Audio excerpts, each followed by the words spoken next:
Oi, pessoal. Vamos lá para mais uma aula do transporte aquaviário. Como é que vocês estão? Aqui é a professora Cristina. Vamos lá, nossa disciplina aqui do curso de Engenharia Civil. Hoje a gente vai falar um pouco sobre terminal hidroviário de passageiros. Bem interessante, né? Porque os terminais, eles são essenciais para o serviço de transporte, porque é onde ocorrem, né, as entradas e saídas dos passageiros do sistema. E também, usualmente, servem para regular, ajustar a oferta, a demanda das viagens, né?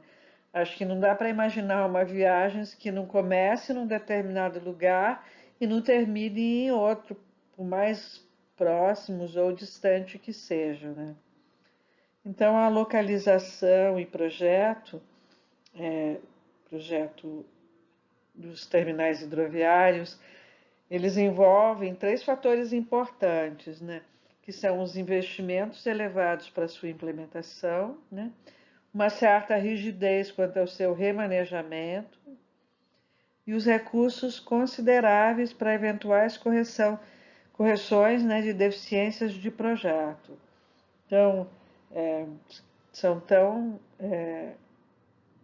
não são complicados de projetar, gente, mas eles não são priorizados, né, no transporte aquaviário, tanto que se a gente for fazer uma análise, né, e é isso que vocês vão fazer de projeto, né, com o professor Adenilson, a gente tem muitas dificuldades, né?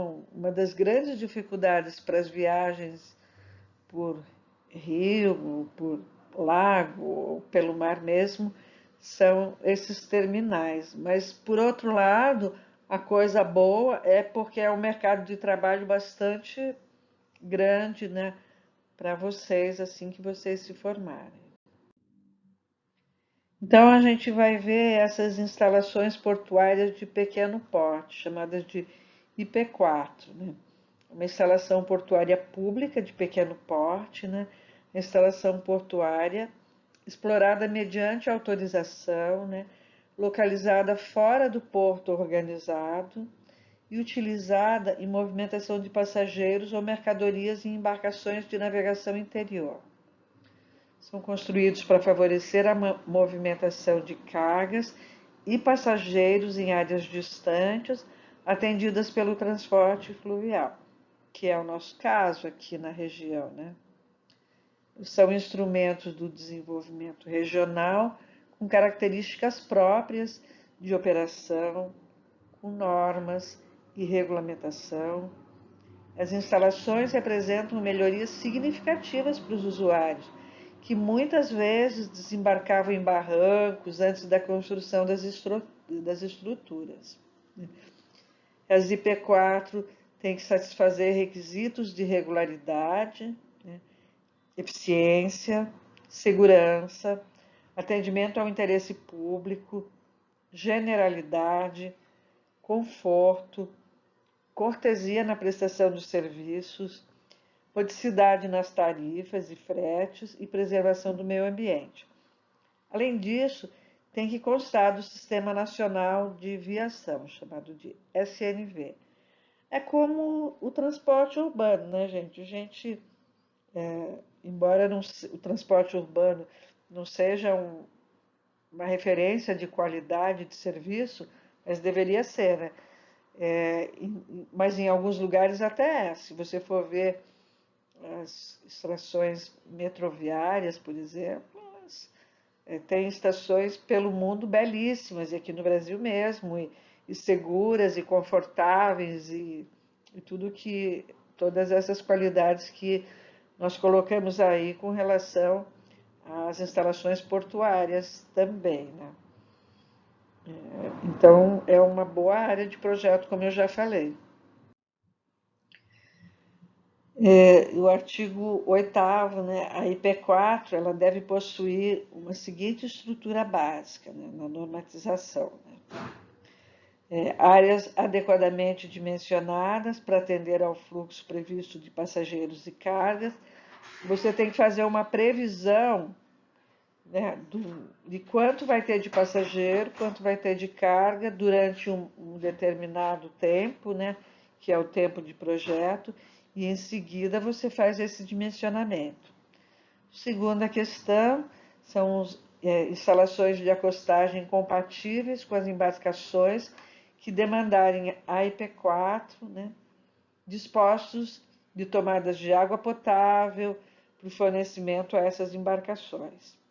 Terceiro, é a segregação das áreas de embarque e desembarque de passageiros daquelas destinadas à movimentação e armazenagem de carga, facultando o uso compartilhado das instalações de acostagem com a separação física entre ambos, ou estabelecimento de procedimento específico para a operação simultânea, do tipo, primeiro embarca a carga e depois embarca o passageiro, mas essa mistura, né, de carga com passageiro realmente não é o que a norma, aí no seu artigo 8º, ela está determinando. E quarto, né, a plataforma para embarque e desembarque de passageiros deve ter um piso plano e antiderrapante. Até porque, né, gente, muitas vezes, por estar ao lado do rio, ela pode estar molhada, as pessoas podem escorregar, as crianças, mais velhos, então ela tem que ter um piso antiderrapante. Quinto, né, as instalações para venda de passagens e atendimento aos passageiros, elas devem existir. Né? Não dá para ser vendido assim, senta lá num banquinho e sai vendendo, às vezes com chuva, né? Tem que ter uma instalação adequada. Em sexto, né, as áreas de espera abrigadas e providas de assento para acomodar os passageiros. Então, a gente vê aqui também, não conseguimos atender a esse artigo 6º aí com relação à espera. E a gente vê, muita gente vem de outros lugares, né, para fazer a embarcação, então, pode ter pessoas mais velhas, pode ter pessoas com algum tipo de problema, ou esperar muitas horas, elas têm que ter assento para esperar. E com relação ao sétimo aí, deve ter instalações sanitárias adequadas, né? Como eu falei, o tempo de espera às vezes não é um tempo curto, então é fundamental que a gente tenha instalações sanitárias adequadas. O artigo 8º, né, fala da acessibilidade das instalações a pessoas com deficiência ou com mobilidade reduzida e atendimento prioritário nos termos da lei, né? Pessoas cadeirantes, as pessoas com dificuldade de caminhar devem ter acessibilidade. E o que a gente vê muitas vezes é o exato contrário a essa determinação, né? Eu já vi embarques horríveis, né, que a pessoa, para embarcar num determinado tipo de transporte, ela tem que ir passando por vários barcos, pulando e arriscando a cair na água, inclusive. Aí o artigo 9º, né, é a sinalização e comunicação para orientação da entrada, circulação e saída de passageiros, tripulantes e, quando couber, de veículos, né? Muitas embarcações também levam veículo. Então, essa sinalização, aqui no Brasil não é muito comum, né, você sinalizar para pedestres, sinalizar para passageiros, mas em alguns em algumas modalidades, como novamente eu cito, é o caso do metrô, a, a sinalização era sempre muito presente e muito útil, né? A pessoa já sabe, não, vou para tal linha, vou para tal lugar, vou por aqui. Mas também deve ocorrer nas instalações portuárias, né? No 10º aí são as instalações para administração e agentes da autoridade de governo na IP4. Então tem que ter toda a fiscalização, porque a gente vê, né, esses vários acidentes que acontecem com embarcação, é muito por conta de problemas na fiscalização, né? Esses últimos barcos que a gente teve que estavam com excesso de carga ou excesso de passageiros, é porque no seu embarque não teve uma fiscalização adequada, né? Então, essas áreas essa instalação para fiscalização, ela é fundamental que tenha um espaço adequado. Aí, no 11, vamos ter que as áreas externas e adjacentes, elas tenham iluminação, sistema de segurança e que ela seja uma área delimitada, né, da IP4. E aí vocês estão vendo, né, alguns tipos de embarque, né? Evidentemente que não são adequados. Essa primeira imagem, olhe o risco que as pessoas estão sendo colocadas, né, para que elas possam embarcar no navio. Das de baixo também, as pessoas tendo que levar sua própria bagagem, né, e carga sendo embarcado junto com passageiros e sem sinalização nenhuma, né, gente? E agora, em tempos de pandemia, então, esse tipo de embarque está totalmente inadequado. Claro que essas fotos foram antes da pandemia, então não tem ninguém de máscara. E aí nós temos um mapa, né, das IP4s da região norte, né? A gente está vendo em projetos aqui no Amapá, nós temos vários, né? No Oiapoque, Laranjal do Jari, aqui em Santana, né, em Mazagão. E em operação mesmo, se a gente for verificar os amarelinhos, eles são bem poucos, né?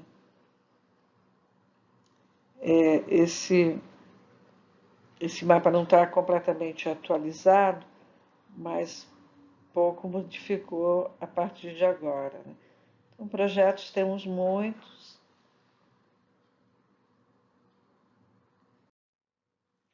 Aí vamos para alguns aspectos importantes para a construção de um terminal hidroviário, né? Importantíssimo conhecer o regime dos rios, né? Acho que o professor Adenilson falou na aula passada, né? Sobre os calados, né? Sobre o regime das marés, níveis máximos e mínimos, conhecer o leito dos rios, né? Se é um rio espraiado, se é encaixado ou se é misto, saber do uso do solo atual do município, né? Zoneamento urbanístico em vigor, projetos de urbanização engajados e programados, sistema viário atual e projetado, se tem uma rede de coletivos que serve à área urbana, porque é fundamental, né, gente? Se você tem um sistema integrado, isso favorece muito a utilização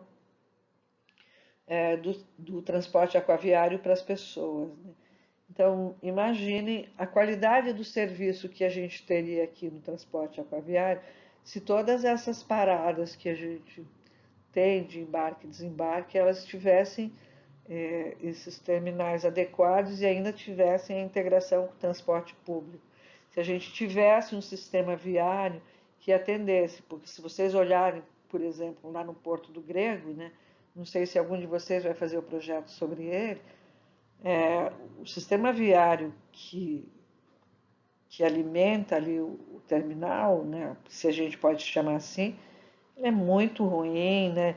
E tanto ruim do ponto de vista físico, como ruim do ponto de vista de segurança, de iluminação e de tudo, né? E aí,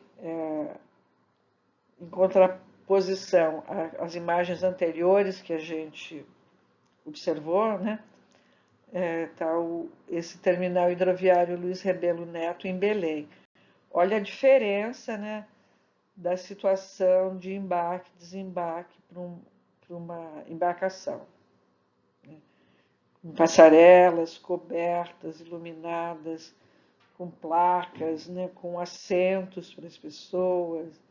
Imagine se a gente tivesse um terminal similar aqui no Amapá, né? Então, vocês estarem em condições de projetar dessa forma, é um mercado de trabalho imenso para o engenheiro civil. Aí mais algumas imagens, né, do terminal hidroviário.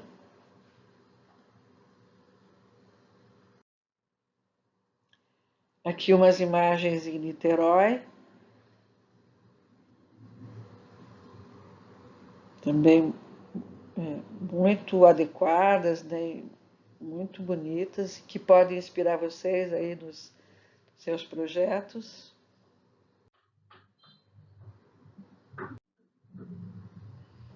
Aí um mapa da proposta hidroviária para a região metropolitana de Belém, né? Acho que muitos de vocês já conhecem Belém. Aí na direita, o mapa com Almirante Barroso, Augusto Montenegro e a BR. E aqui à esquerda, né, um pouco das ilhas, né? A principal é a ilha de Mosqueiro, mas tem bastante ilhas turísticas, Cotijuba, própria ilha do Papagaio, né? Imagine se todas essas ilhas tivessem algum terminal adequado, o quanto que o turismo, né, principalmente o turismo internacional, ele não ia ser incrementado com essa implantação. Então vamos ver um pouco dessas macroetapas, né? Então a gente inicia, acho que isso também o professor Adenilson já passou para o trabalho de vocês, né? Com o estudo da demanda potencial, né? Com caracterização e quantificação da demanda, né? O estudo de tecnologia fluvial, que vai nos dar a concepção e o projeto conceitual. Em seguida, o planejamento de lógica operacional, que é toda a infraestrutura viária, facilidades, né, os terminais, pontos de parada, o sistema tarifário e de gestão do sistema. Aí ainda para proposta, a gente está falando bastante de Belém, porque Belém tem avançado muito, né, com relação a essa proposta. Nós ainda, infelizmente, não, né? Mas essa geração de vocês aí vai construir uma bela rede hidroviária para o Amapá. E a conversa com o engenheiro Glauco, né, a semana que vem, ela vai ser muito importante para a gente entender o que já foi, o que já está pensado, né, e também para a gente ajudar a propor essa malha hidroviária para o futuro do Amapá. Aqui a proposta para a região metropolitana de Belém, né, uma rede intermodal que abrange Mosqueiro, Marituba, Benevides, Ananindeua e Santa Bárbara, são as 5 cidades lá da região metropolitana. E aí vocês podem notar que Coraci, né, de Coraci a Cotijuba. Em Cotijuba foi feito um atracadouro ainda na época que eu fui secretária lá na gestão passada do Edmilson, o que ajudou muito, né? Porque o órgão de trânsito e transporte municipal de Belém, ele também é o órgão que cuida do transporte aquaviário nessa região urbano, entendeu? Mas Cotijuba, Mosqueiro são, são linhas urbanas. Então, a CTBEL lá, que agora é CEMOB, que cuidava, né? Aqui ainda não existe isso, né? A CETEMAC daqui não cuida de transporte urbano, aquaviário, até porque a gente não tem isso regularizado, né, ainda. E aí a gente tem, aqui a gente tem o Porto de Santana, né, e tem todos os outros portos que vocês também já se prontificaram a estudar, fazer esse levantamento. Então, gente, esse trabalho que vocês vão fazer na disciplina, ele é muito importante e eu tenho certeza que desses trabalhos a gente vai conseguir estar mandando para vários congressos, congresso da Associação Nacional de Transporte Público, congresso da ANPET, porque a nível de Brasil como um todo, poucas são as cidades, né, que têm um estudo sobre isso. Né? Tem Niterói, tem alguma coisa em Salvador, né? Tem Belém, que está bastante avançado. Então, a localização de terminais de integração de dois modos de transporte urbano é importante para uma cidade ou região metropolitana, por apresentar inúmeras vantagens aos passageiros, ao tráfego, à urbanização da área de abrangência do terminal. Né? Então, por exemplo, nos planos diretores e nos planos de mobilidade, a gente deve contar sempre com essa questão da integração, né, entre esses modais. Até porque isso vai melhorar muito a vontade, né, e a possibilidade das pessoas estarem optando por fazer uma viagem pelos rios. Né? Ela sabe que ela vai chegar no terminal, mas ela vai pegar um ônibus, né, ou de repente até um micro-ônibus ou um sistema de bicicleta e vai poder se transportar até a residência dela, até o local de trabalho. Então, já quando a gente projetar, tentar projetar com espaço para essa integração. Aí as referências bibliográficas, né, do nosso curso. E era isso, gente. Então, espero que vocês tenham gostado e que vocês se animem bastante para fazer os trabalhos, né, que vão ser os trabalhos de avaliação da disciplina. Obrigada, até a próxima.